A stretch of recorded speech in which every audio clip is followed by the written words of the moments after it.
Hello po, welcome to my channel. Sa araw na to, nagluto po ako ng manok. Kaya tara't samahan niyo po ako at mag-intro muna tayo.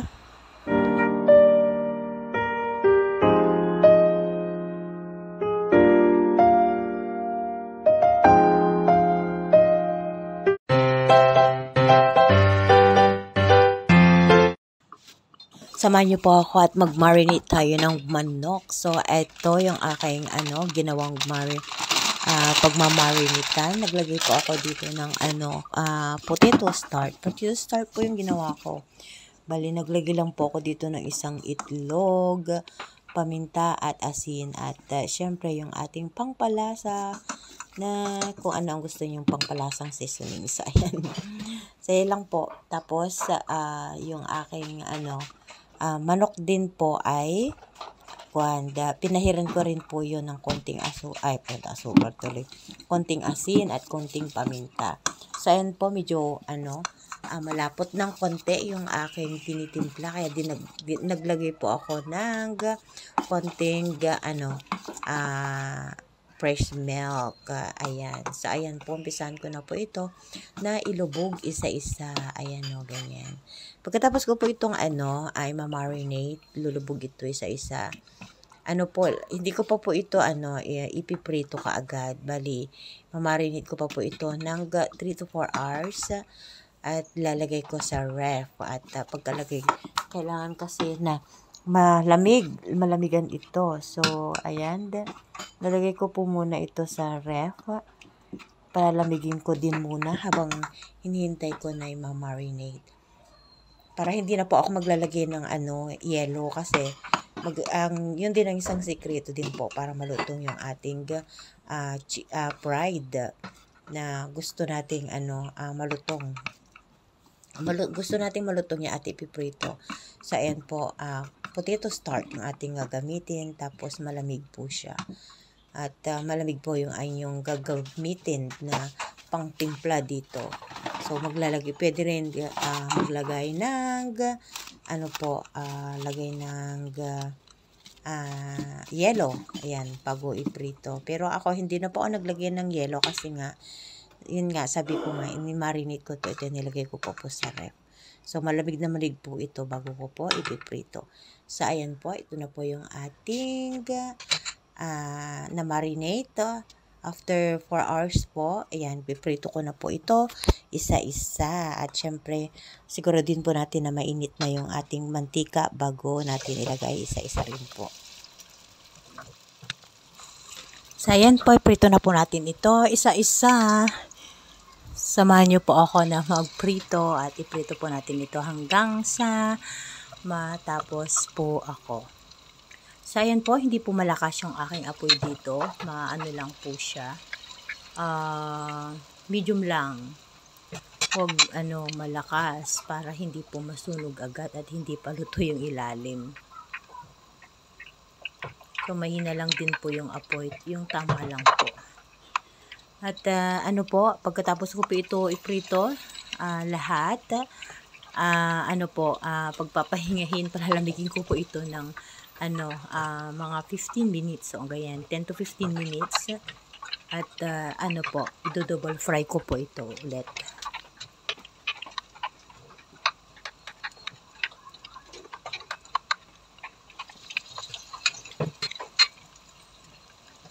Alam niyo po, kahit na hindi ko pa po siya na double fry, yung ganito lang po yung prito, ramdam ko na po yung lutong ng ating niluluto. Kaya masyadong po ito, lalong crunchy pag i-double fry po mamaya. At ayan, itong aking sariling fried chicken, gusto po nila ito. Actually kung diet yung dalawang wag-asawa, pipilitan silang kumain. Parang Jollibee lang ba? Masarap.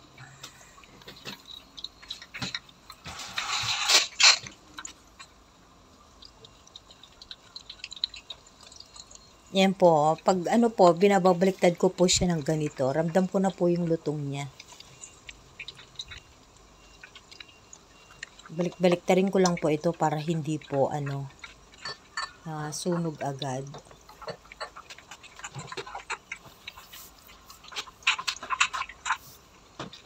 Tama lang din po yung niya, pagkaluto.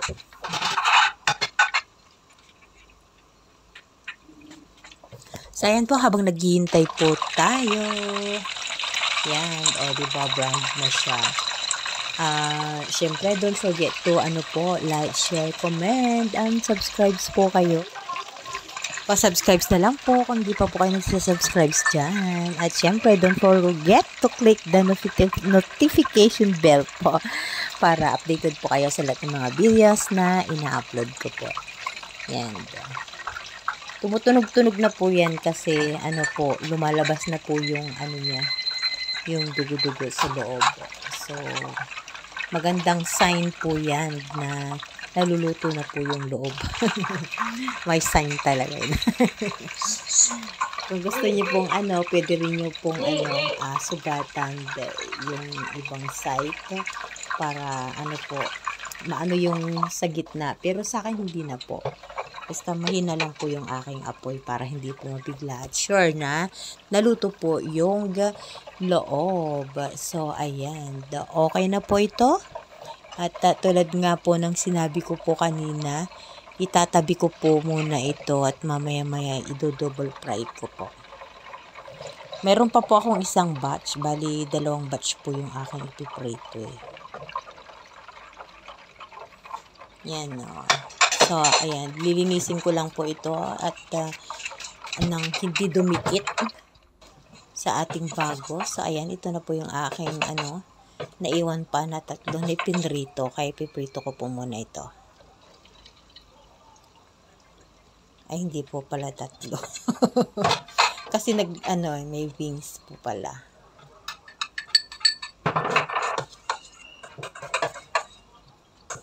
So, ayan. Bali, 2 salang po yung aking pagprito.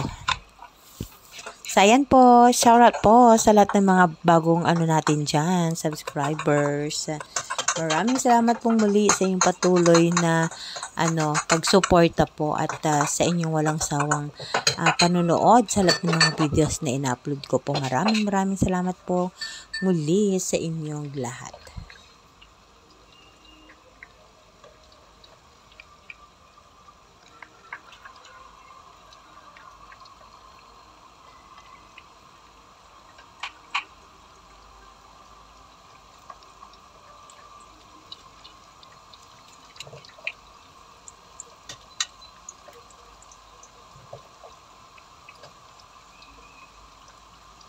So, ayan po. Hintay lang po natin hanggang matapos po ako.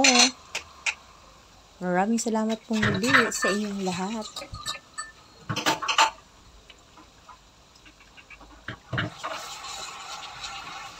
At sa inyong walang sawang support ay lalo akong ginaganahan na mag-upload po. So, ayan.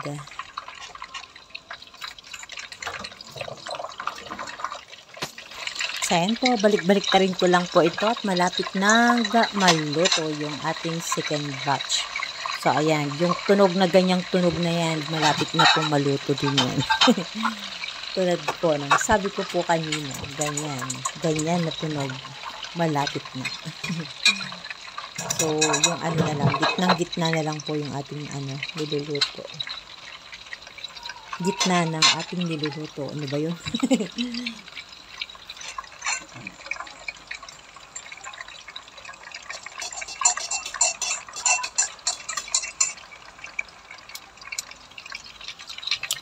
Ayan, okay na po ito. At pagpahingayin lang po natin ito ng ilang minuto at i-double fry na po natin yung po kanina.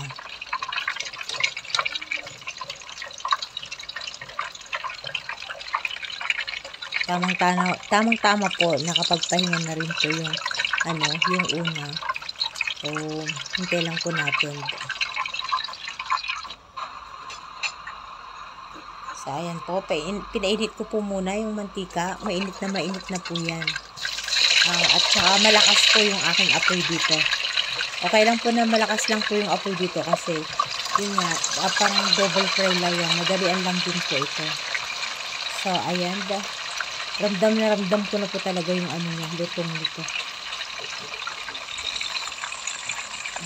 Malutong na malutong po ito.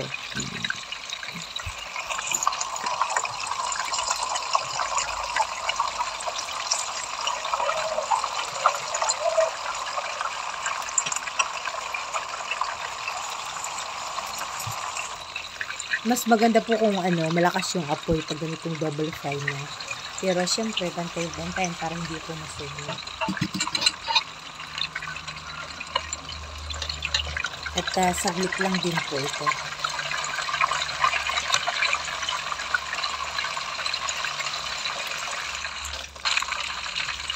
Ayan, okay na po ito.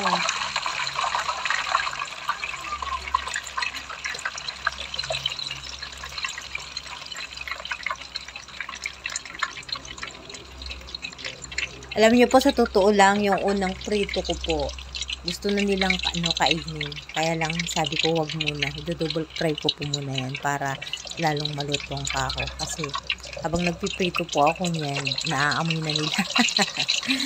Nangangamoy na kasi. Masarap. Amoy pa lang, masarap na.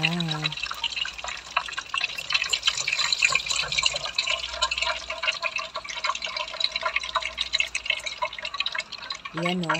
Tignan nyo. Grabe.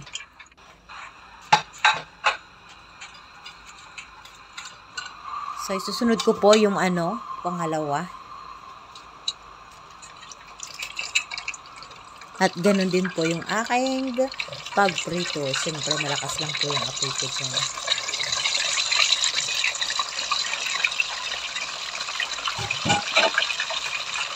So, yan lang po. At pagkatapos ko pong itong pinrito, ayun, inumpisahan na nila. At yung iba, nag-dip sa ketchup, yung iba nag-dip sa ketchup with mayonnaise. So, ayan.